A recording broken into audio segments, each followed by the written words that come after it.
नंबरोलॉजी में risk assessment और timing decision. आप गाड़ी पर जा रहे हैं और अब आपको ओवरटेक करना है। ओवरटेक करने से पहले जब आप गाड़ी को इस पोजीशन में लाते हैं और अंदाज़ा करते हैं कि मैं क्या ये ओवरटेक कर सकता हूँ, उस वक्त आप रिस्क असेसमेंट भी कर रहे हैं और आप डिसीजन भी कर रहे हैं, टाइमिंग भी देख रहे हैं।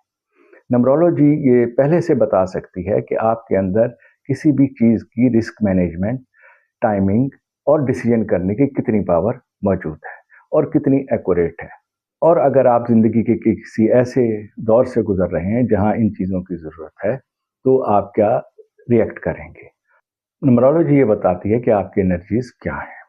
आपके साल पैदाइश, तारीख, महीना, दिन, टाइम से ये अंदाज़ा किया जाता है आपके सबकॉन्शियस में क्या इम्प्रिंट है जो कि आपसे वो चीज़ बिहेव करवाएगा।